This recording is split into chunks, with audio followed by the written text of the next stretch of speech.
जय यीशु ख्रिस्त मेरे प्यारे भाई और बहनों, मेरी वाह साथियों, मेरे माता पिताएं, फिर से आप लोगों के सामने आज का सुसमाचार और रिफ्लेक्शन लेके मैं उपस्थित हूँ। किरण नायक। मेरी वाह साथियों, आप सभी को मैं कहना चाहूँगा कि आज का दिन हम लोगों के लिए और एक नया मौका मिला है प्रभु की ओर जाने के लिए। आज के सुसमाचार में हम लोग सुनने वाले हैं प्रभु यीशु जो कि एकलौते पुत्र है प्रभु परमेश्वर की, उनको अधिकार मिला है पिता से, ईश्वर से उनको अधिकार मिला है। और वो अधिकार किस तरह व्यवहार करता है, किस तरह यूज करता है, आज हम लोग सुनेंगे। ख्रिस्त मेरी बात साथियों, उससे पहले आइए प्रभु को हम लोग धन्यवाद दें आज का सुंदर सा दिन के लिए, सुंदर सा समय के लिए, और एक मौका के लिए हम लोगों को दिया गया है प्रभु की और नज़दीक जाने के लिए। आइए प्रभु को हम धन्यवाद दें और उसकी इच्छा के अनुसार, उसकी वचनों में उसके साथ, उसके हाथ पकड़ के हम लोग आगे जाने के लिए कोशिश करें। मेरी बात साथियों, आइए मैं आप सभी को आमंत्रित करता हूँ आज का सुसमाचार सुनने के लिए। आज का सुसमाचार संत यूहन्ना के अध्याय 5 पद संख्याएं 17 से लेके 30 तक लिया गया है। संत यूहन्ना अध्याय 5 पद संख्याएं 17 से लेके 30 तक लिया गया है। आइए सुनते हैं। ईसा ने उन्हें उत्तर दिया, मेरा पिता अब तक काम कर रहा है और मैं भी काम कर रहा हूँ। अब यहूदियों का उन्हें मार डालने का निश्चय और भी दृढ़ हो गया, क्योंकि वे न केवल विश्राम दिवस का नियम तोड़ते थे, बल्कि ईश्वर को अपना निजी पिता कहकर ईश्वर के बराबर होने का दावा करते थे। ईसा ने उनसे कहा, मैं तुम लोगों से यह कहता हूँ, पुत्र स्वयं अपने से कुछ नहीं कर सकता, वह केवल वही कर सकता है जो पिता को करते देखता है। जो कुछ पिता करता है वह पुत्र भी करता है, क्योंकि पिता पुत्र को प्यार करता है, और वह स्वयं जो कुछ करता है उसे पुत्र को दिखाता है। वह उसे और महान कार्य दिखाएगा, जिन्हें देखकर तुम लोग अचंभे में पड़ जाओगे। जिस तरह पिता मृतकों को उठाता और जिलाता है, उसी तरह पुत्र भी जिसे चाहता उसे जीवन प्रदान करता है। क्योंकि पिता किसी का न्याय नहीं करता, उसने न्याय करने का पूरा अधिकार पुत्र को दे दिया है, जिससे सब लोग जिस प्रकार पिता का आदर करते हैं उसी प्रकार पुत्र का भी आदर करें। जब पुत्र का आदर नहीं करता, वह पिता का जिसने पुत्र को भेजा आदर नहीं करता।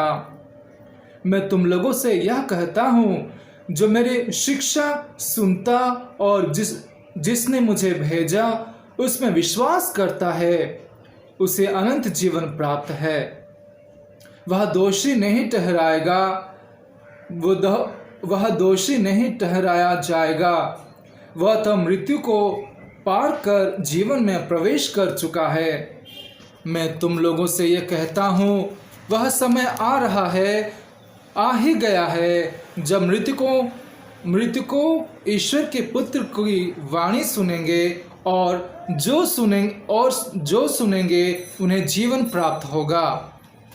जिस तरह पिता स्वयं जीवन का स्रोत है, उसी तरह अपने पुत्र को भी जीवन का स्रोत बना दिया, और उसे न्याय करने का भी अधिकार दिया है, क्योंकि वह मानव पुत्र है।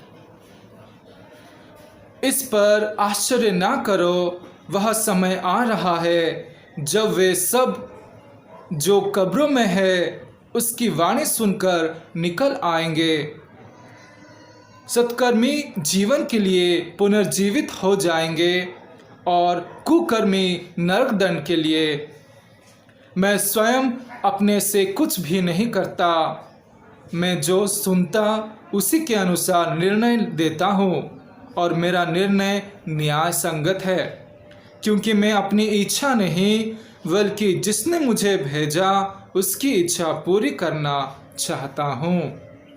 क्योंकि मैं अपनी इच्छा नहीं बल्कि जिसने मुझे भेजा उसकी इच्छा पूरी करना चाहता हूँ।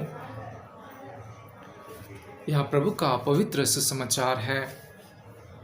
ख्रिस्त में मेरी आवाज़ साथियों, मेरे प्यारे भाई और बहनों, मेरे माता पिताएं,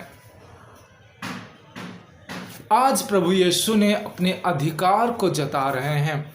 फारिसियों के बीच में जितने भी लोग प्रभु यीशु की सुसमाचार सुन रहे थे, उनके सामने प्रभु यीशु खुद को साबित कर रहे हैं, खुद को बता रहे हैं कि वो कौन है, वो क्यों आए हैं, उसका मकसद क्या है।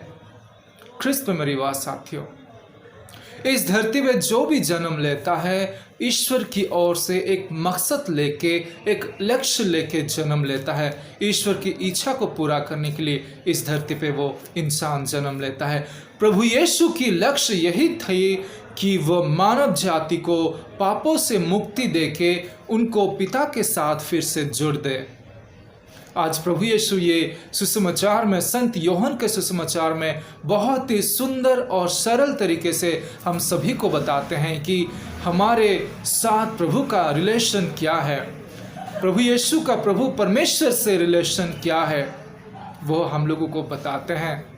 ख्रिस्त में मेरी बात साथियों, बहुत सारी चीज़ यहाँ पे है, हम लोगों को सीखना है, समझना है, सुनना है, मनन चिंतन करना है। आप लोगों के सामने कुछ शब्द फिर से मैं दोहराना चाहूँगा।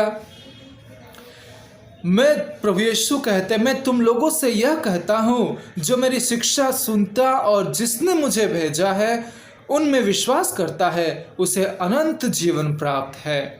कितनी सुंदर बात, कितनी सुंदर बात प्रभु यीशु कहते हैं, जो मुझे मेरी शिक्षा सुनता है और जिसने मुझे भेजा है उसमें विश्वास करता है, वह उसे अनंत जीवन प्राप्त है। उसके बाद कहते हैं, वह दोषी नहीं ठहराया जाएगा, वह तो मृत्यु को पार कर जीवन में प्रवेश कर चुका है। मतलब फ्यूचर के बारे में, भविष्य के बारे में प्रभु यीशु सुंदर तरीके से हम लोगों को बता दिए हैं। प्रभु यीशु के शिक्षा को अगर हम लोग दिल से पालन करें, उसकी शिक्षा के अनुसार, उसकी वचनों के अनुसार अगर हमारा जीवन बिताए, तो वो इतने सुंदर से बताता है कि तुम लोग को जीवन प्राप्त होगी और तुम लोग मृत्यु को पार करके अनंत जीवन, स्वर्ग राज्य की भागीदारी बन चुके हो।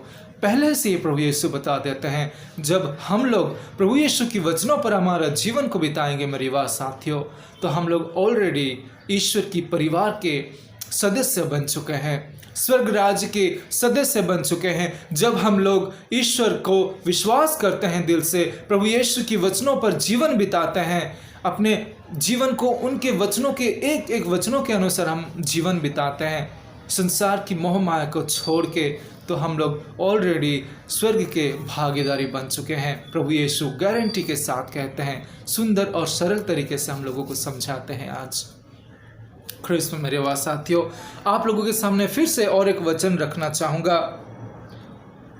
कि प्रभु यीशु कहते हैं कि सत्कर्मी जीवन के लिए पुनर्जीवित हो जाएगा और कुकर्मी नरक दंड के लिए। सत्कर्मी पुनर्जीवित के लिए सत्कर्मी जीवन के लिए पुनर्जीवित हो जाएंगे और कुकर्मी नरक दंड के लिए। कहने का तात्पर्य क्या है, कहने का मतलब क्या है मेरी बात साथियों? जो प्रभु यीशु की वचनों पर आपका खुद का जीवन बिताते, अपना जीवन बिताते हैं, वो मर के भी जीवित होंगे। जैसे प्रभु यीशु मरे और जीवित हुए, उसी तरह जो प्रभु यीशु की वचनों पर, प्रभु यीशु को विश्वास करते हुए जीवन बिताता है, वो मर के भी अंतिम समय में जीवित हो जाएगा, अनंत जीवन प्राप्त करने के लिए, स्वर्ग राज्य प्राप्त करने के लिए। ख्रिस्त मेरे युवा साथियों, उसके बाद जो कुकर्म करता है, कुकर्मी है, जो पाप करता है, लालच करता है, व्यभिचार करता है, अलग अलग तरीके का पाप में डूबा हुआ है, वो नरक जाने के लिए तैयार हो जाएगा। स्वर्ग राज्य के बारे में, नरक के बारे में प्रभु यीशु हमेशा क्लियर है, बहुत ही सरल तरीके से हम लोगों को समझा देते हैं कि ये हम लोगों के लिए कितना इम्पोर्टेंट है, कितना ज़रूरी है, कितना महत्व रखता है। अच्छे कार्य करके अगर हम जीवन बिताते इस धरती पर, अगर हम लोग प्रभु यीशु के साथ जीवन बिताते, तो हम लोग स्वर्ग के भागीदारी हैं। कुकर्म करते हैं, पाप करते हैं, तो हम लोग नरक जाएंगे। यह प्रभु यीशु खुद कहते हैं और ये सत्य है। प्रभु यीशु की एक वचन भी कभी झूठा नहीं है और झूठा कभी भी हो नहीं सकता। एक एक वर्ड्स, एक एक वचन प्रभु यीशु का सच होते जा रहा है। उसकी इच्छा जो भी वो किए थे, जो भी वो करते थे, जो भी वो कहे हैं, बोल चुके हैं, वो सब पूरा होगा और होते आ रहा है। ख्रिस्त में मेरी बात साथियों, चालीसा का समय हम लोगों के लिए एक बहुत ही सुंदर सा समय है प्रभु की ओर लौटने के लिए। प्रभु यीशु हम लोगों को ये सुसमाचार में यही बताना चाहते हैं कि पाप को परित्याग करो, कुकर्म को छोड़ो और मेरे पास चले आओ, स्वर्ग की भागीदारी बनो। प्रभु यीशु यही कहते हैं मेरी बात साथियों। हम लोगों को आज सुनना होगा, हम लोगों को आज समझना होगा, पाप को परित्याग करना होगा और पाप को छोड़ के हमारे युवा जीवन को प्रभु यीशु के लिए समर्पित करना होगा, ताकि हम लोग ये युवा जीवन में दूसरों के लिए, खुद की परिवार के लिए, गांव घर के लिए, जो मोहल्ला में हम लोग रह रहे हैं, उन मोहल्ला में एक आदर्श युवा बन सके, पवित्र युवा, धार्मिक युवा बन सके, सबको मदद करने वाला युवा बन सके, सबको प्रभु की ओर लेने वाला युवा हम लोग बन सके, योद्धा बन सके। यही प्रभु यीशु हम लोगों को कहते हैं आज के सुसमाचार में। ख्रिस्त मेरी बात साथियों, बहुत सारे पॉइंट्स है इस गॉस्पल में, इस आज का मैसेज, आज का चैप्टर में मैं रिफ्लेक्शन करना चाहूँगा, बताना चाहूँगा, लेकिन समय के ना होने के चलते मैं आज इसी से समाप्त करना चाहता हूँ। मेरी बात साथियों, हम लोगों को आज सोचना है कि पाप को परित्याग करके प्रभु यीशु की ओर लौटना है। हम लोगों को ये लेंटन सीजन वही है, हम लोगों को प्रभु की ओर लौटना है, प्रभु की ओर अग्रसर होना है, पाप को परित्याग करके आगे बढ़ना है जीवन में, तभी जाके हम लोग स्वर्ग राज्य की प्राप्ति हो सकेंगे। मेरी बात साथियों, आइए आज का दिन आप सभी के लिए हम लोग एक दूसरे के लिए प्रार्थना करें, एक दूसरे को हम अच्छी तरह से प्रभु की ओर समर्पित करें, ताकि प्रभु माता मरियम हम सभी को अग्रसर करके आगे लेके चले। प्रभु की ओर हम लोगों को विनती प्रार्थना करते हुए माता मरियम हम लोगों को आगे लेके चले। मेरी बात साथियों, लंदन का सीज़न एक सीज़न है जो हमको डीपली सोचना है, मनन चिंतन करना है, प्रभु की ओर अग्रसर होना है, पाप को परित्याग करके। आज का दिन आप सभी के लिए शुभ हो और आप अपना ख्याल रखिएगा। प्रभु की ओर वचन पढ़ते हुए, बाइबल पढ़ते हुए, मनन चिंतन करते हुए आगे बढ़िए, प्रभु की ओर आगे बढ़िए। जय यीशु, आपको दिन शुभ हो और आप सभी को ईश्वर कृपा प्रदान करे। धन्यवाद।